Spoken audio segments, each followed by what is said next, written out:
So wow, can't you see it? They're pouring money into Japan because the fourth largest country by GDP, you've heard me say it over and over, I know, but the whole country is going to be leaning on XRP. XRP is funding it, saying, hey, yeah, use our stuff. Hey, tokenize your land, tokenize everything. Hey, yeah, do your supply chain tokenization. Yeah, we want to handle that for you. Yeah, here's a bunch of money. Here's a bunch of money to all you new businesses. We got money for you because you're going to move into this. We got all of the banks and everything. We're going to totally take care of Japan. We got you. We got you. We got you. Hey everybody, Will Fix here. Got another video for you. Let's get straight into it. Looks like something happened yesterday. Paving a compliant path forward. Let me open this all the way up. So I'll probably skip all that. Cut this all out.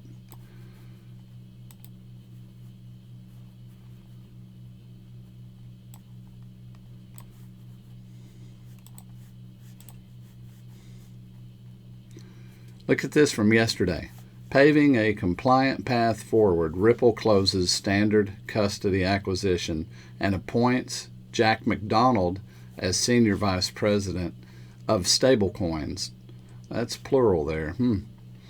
Let's see. Earlier this year, Ripple announced its intent to acquire Standard Custody and Trust Company, an enterprise-grade regulated custodian for digital assets.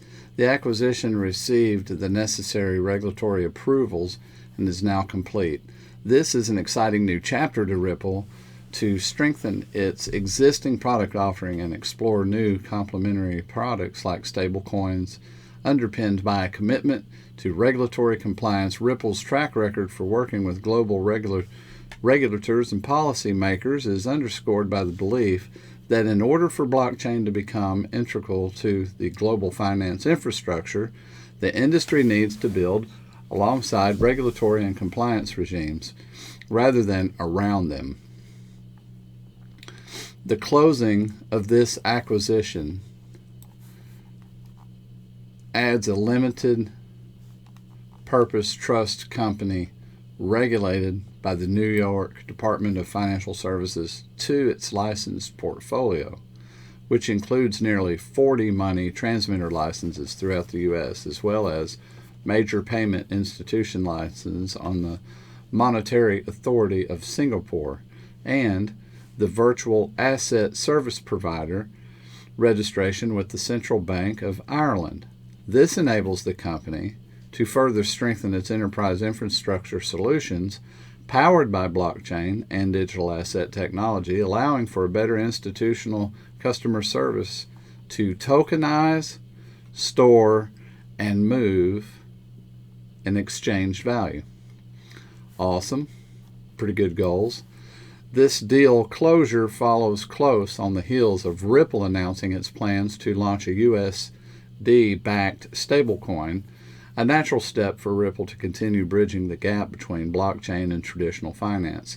There is huge demand for stablecoins that deliver trust, stability, and utility, and Ripple will leverage its decade-plus of experience building real-world financial solutions for global institutions to address this growing market. Ripple will use both the stablecoin and XRP in its payment solutions to continue serving enterprise customers around the world. Ripple's stablecoin will be issued on XRP Ledger to help it bring more liquidity to XRPL's native DEX and to support more financial use cases on the ledger for developers, users, and businesses alike. To that end, Ripple's excited to announce the appointment of Jack McDonald as Senior Vice President of Stablecoins, while he maintains his current role as CEO of Standard Custody with over 3 decades of experience working with investment banks, asset managers, financial services, and more. Recently, fintechs and digital assets, Jack brings a wealth of knowledge and expertise to help lead the stablecoin team to bring Ripple's stablecoin to the market. Standard Custody is the second major acquisition by Ripple in the last year, following the acquisition of Medico in May of 2023. The leading provider of institutional digital asset custody solutions. Both moves underscore the growing breadth and importance of digital assets, from stablecoins to CBDCs to tokenized real-world assets like stocks, bonds, commodities, real estate, and more. Market participants require trust, utility, and liquidity in order to unlock access to these new asset classes and the broader token economy. And Ripple is committed to accelerating that growth. And then in closing, Ripple will continue to leverage its strong financial position, make smart acquisitions, and to further cement the company's leadership in the enterprise blockchain space for cross-border payments and digital asset custody and beyond.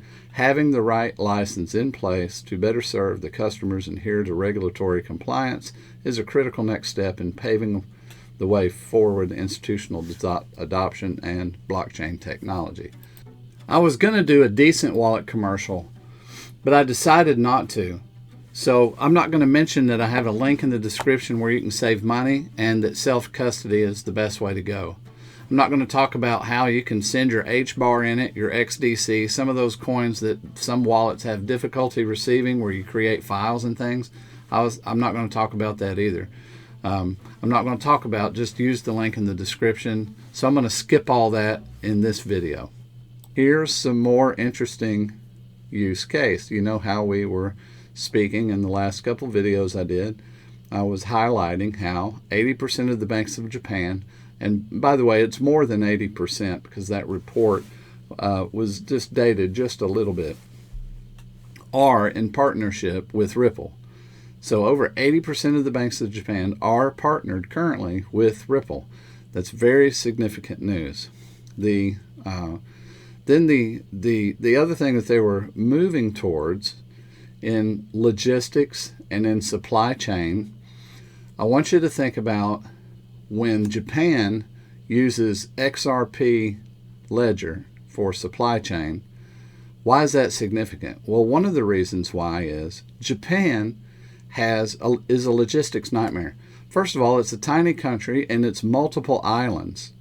So you have planes, you have trains on the island, you have planes that have to travel, boats, and they're so small. So supply chain, there's tons of things not made that are assembled in Japan, and then there's things made in Japan, and then they get supplies from all over the place. So they're probably the best case scenario to prove a system that is able to track in the most difficult of situations. The islands are all mountains, by the way. So if you had a place to pick, you would probably, to manufacture something, you would probably pick Silicon Valley, because you'd want something large, flat. You could do, put all your buildings and all of your stuff and stick it all together, and everybody could move their stuff around, and supply chain would be easy. But that's not the case for Japan. So when Japan becomes the focus, it's because I believe one of the things. First, it's the fourth largest economy in the world by GDP. So these banks are going to be moving the fourth largest amount of money in the world, these 80% of these banks. So then Japan is moving forward with these other companies that they've purchased, and there's another company that could be involved. We're going to look at that here in just a minute. They could be involved with Jasmi. So let's take a look at this. Ripple and Jasmi partnership speculation sparks bullish sentiment for new XRP and Jasmi all-time highs. So here's the speculation. Jasmi enthusiasts are thrilled by the momentum, the token over the last few weeks. Amidst the latest crypto correction phase, speculation around Jasmi Coin's next partnership grows around the possible collaboration with Ripple.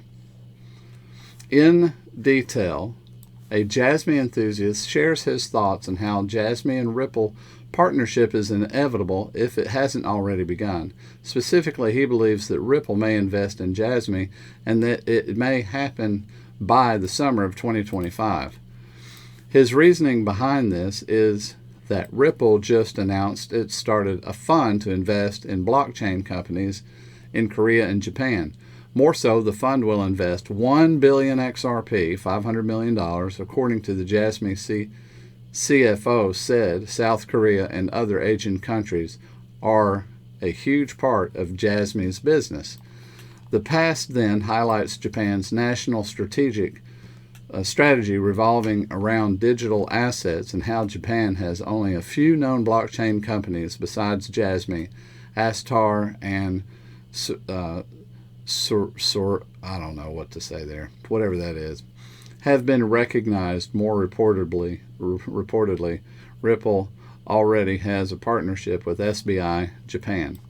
What does a partnership between Ripple and Jasmi more likely is that Japan has eased crypto laws allowing Japanese VCs to invest in blockchain companies. Ripple and SBI are already working together, and Jasmi already has a good relationship with SBI. Thus, the eyes of the user in the next clear setup for Ripple and Jasmi is to come together in collaboration. The post also mentions how the Winklevoss twins believe the bull run will come from the east this cycle. Perhaps this is the move that will finally trigger it and usher in an epic bull spike for both XRP and Jasmi. Maybe so. But I like the collaboration that they're seeing there in the relationships. This is significant. The Japanese news is so significant to me. That's why I've reported on it the last several videos. I had one of them, by the way, my X.com, I believe it's willfix7, X.com. That one went viral, like 150-something thousand views. And just me talking about the significance of Japan and this relationship with Ripple and XRP. So we got a little bit more on that. Let's look at that $500 million that they've invested. Let's just take a look at that real quick. So Ripple launches dedicated fund to accelerate innovation on the XRP ledger in Japan and Korea. Well, of course they do. 80% of the banks are already, so what do they got to do? They got all of this power. It's like, we better train the people, throw some money at this, and watch them develop and watch XRP Ripple totally be utilized by the entire nation to do, I don't know, all the money transfer of a whole country, the fourth largest in the world. Is that going to impact the price? See, it has to. Now, I want to mention why it has to. It doesn't matter if you buy it or not. It's going to impact the price. It matters if it gets used. It's not purchased and kept forever, but in the available XRP that's out there that Ripple Rails runs on, that it runs on Ripple, and that native token is XRP, and we've seen in the past how Ripple's committed to XRP, so don't get all bent out of shape and be, oh, it's Ripple Rails, it's not XRP. Come on, man. Relax. It is XRP. That is their focus. It can be others, but their focus is obviously XRP. So if you get upset at me with me for that, hey, whatever, So the available XRP, and we've talked before, there's a lot of XRP that's held in wallets, so that's not available. There's a lot of XRP that's in the liquidity pool being used to add liquidity. So it's available to be used, but it's not available for sale. Then institutions are going to buy some, and they're going to keep it on their balance sheets. But most of the XRP is going to be used over and over and over and over. And it's not going to be used in 3 seconds. I've talked about that before. Some people are like, yeah, but you put $1 billion in it and send it, it's going to be there 3 seconds. No, any smart company isn't going to just convert it right away. Pow, when they're sending and receiving money, they got Nostro, Vostro accounts for the purpose of having money ready to send and receive. And if your way to send the money is XRP, you're going to keep some to be able to send, even if you just received it. You're not cashing it all out. So in the available money of XRP, when the entire country of Japan and all the GDP money is being moved by XRP, that's going to be constant movement of money, constant use of XRP. So if 10 people, if the volume of the use of XRP is that 1,000 people used it in a year, and let's say the 1,000 people held it, for the amount of time that took exactly 365 days. Well, that's just as if somebody owned it the entire time, as far as the relationship between the available XRP to use and as if someone purchased it. It makes no difference because it's being used.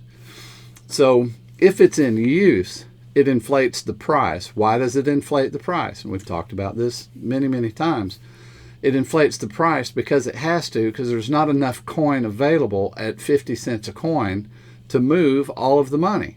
So it's got to be bigger. So it's going to be bigger. And it doesn't matter if you buy it or not. It's going to be bigger. We're the smallest part of this market, the retail.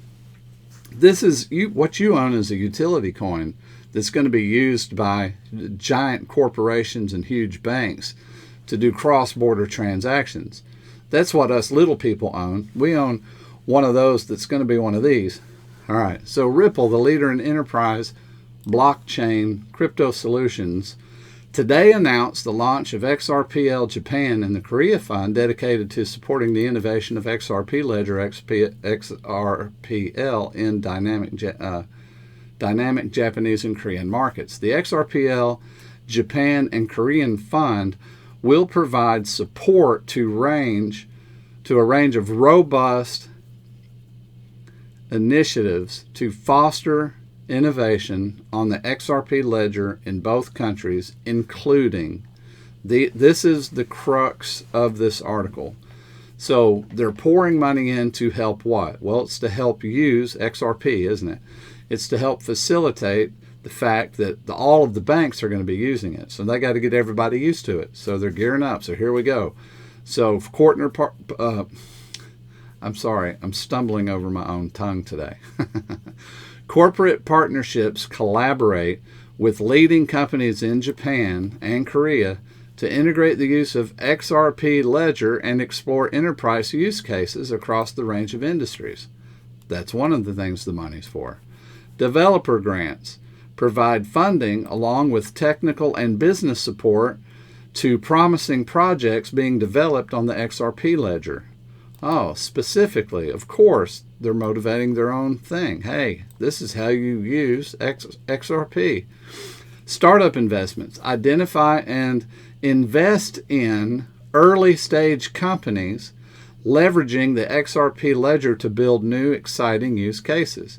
Now, let's say you're a new startup company, and the whole country is, and all the banks are switching to XRP, but you don't know what to do. Well, XRP just walked up to you and said, hey, Mr. Startup, why don't we finance you getting ready and help you get along to plug you into XRP? Wow. Is that not massive? How would you like that? You're starting up a company. It's pretty massive. Community growth. Now, here's just your regular guy, right? Support for local events, hackathons, and educational programs to engage and grow the local XRP Ledger communities. I mean, this is so amazing. Now, this article's not very long, so let's go ahead and we're at 17 minutes, but stick with me. Let's finish it up. This is important.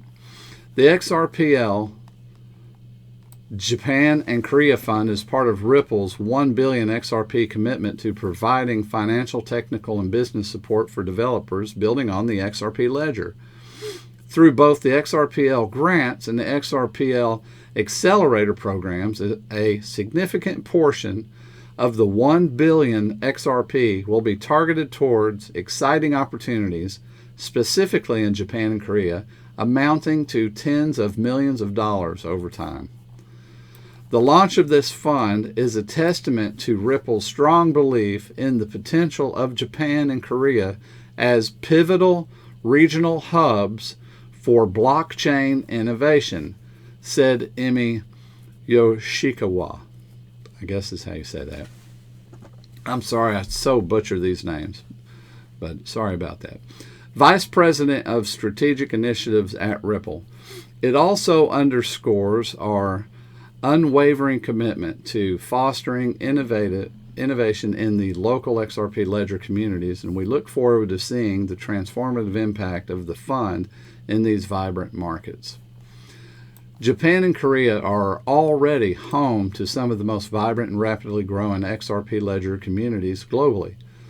Underpinned by strong institutional partnerships, progressive and proactive regulatory frameworks, and a growing number of innovative startups in the blockchain industry, announced in May 2024, Wave 7 of the XRPL grants program saw Japan and Korea-based projects, VWBL and MOE Finance, being awarded funding to continuing building and scaling on the XRP ledger. So here's what VWBL Japan, the Viewable Protocol, focuses on utilizing NFTs to encapsulate encrypted data to authenticate real-world scenarios such as medical exams. VWBL is an on-chain conditional-based access control protocol and key management network that operates across multiple blockchains in core features including enabling NFTs to securely carry encrypted external data, granting access to this data to users who meet specific conditions, and a decentralized and trustless architecture. Decentralized and trustless. Yeah, okay, so I'm a little confused there, but I'm not going to try to understand right now. I'm going to try to read. MOE Finance Korea. MOE Finance is developing a multi-chain decentralized exchange, DEX, and cross-chain DEX aggregator to improve asset liquidity and utility within the XRP ledger community. Their flagship product is an automated market maker-based decentralized protocol that enables seamless swapping between assets on different blockchains. MOE Finance seeks to expand their product to support XRPL mainnet and XRPL EVM sidechain to simplify the liquidity provision and asset swap mechanisms for users. That's an ethereal virtual machine, isn't it? Isn't that what EVM is? So basically all of the products that could be Ethereum based could run on these same rails. So it's just smart. That's just filling up XRP with money. Let's go ahead and do that. Sounds like a good idea. Over the years, Ripple has made significant strides with several established partnerships in Japan and Korea. In 2016, Ripple partnered with SBI Holdings to establish SBI Ripple Asia, a joint venture which has been instrumental in promoting the adoption of Ripple payment solutions in the region. Earlier this year, Ripple also entered into a strategic partnership with HashKey-DX. We reported on that just a few videos ago. The Tokyo-based specialized consulting company of HashKey Group to introduce XRP ledger-powered enterprise solutions to the Japanese markets. At the World Expo 2025 in Osaka, Japan next year, the XRP ledger will be used for issuing official Expo NTFs for millions of attendees. To further demonstrate Ripple's commitment to these markets, key executives will be attending and speaking at the major industry events in August and September, such as WebEx Asia in Japan and Korea Blockchain Week. Ripple will also be hosting community events in Seoul and Tokyo in early September, both of which will provide an opportunity by the local community and developers to learn more about the XRPL Japan and Korea Fund and Ripple's vision to supporting local projects and building on the XRP ledger. So wow, can't you see it? They're pouring money into Japan because the fourth largest country by GDP, you've heard me say it over and over, I know, but the whole country is going to be leaning on XRP. XRP is funding it, saying, hey, yeah, use our stuff. Hey, tokenize your land, tokenize everything. Hey, yeah, do your supply chain tokenization. Yeah, we want to handle that for you. Yeah, here's a bunch of money. Here's a bunch of money to all you new businesses. We got money for you because you're going to move into this. We got all of the banks and everything. We're going to totally take care of Japan. We got you. We got you. We got you. I'm telling you, we're going to see major movement in Japan that is going to impact the price of XRP. So, hey, if you like this kind of content, like and subscribe. I'm pretty much done for the day. We went for about 25 minutes. I apologize for it being so long, but there was a lot to say here. I have more to say about Japan, really. I don't want to blow you guys out with just tons of Japanese stuff, but it impacts XRP. It's going to impact the price of XRP, and it's very significant, major, huge news. So, get you some, right? All right, you guys have a nice day. Thank you for watching.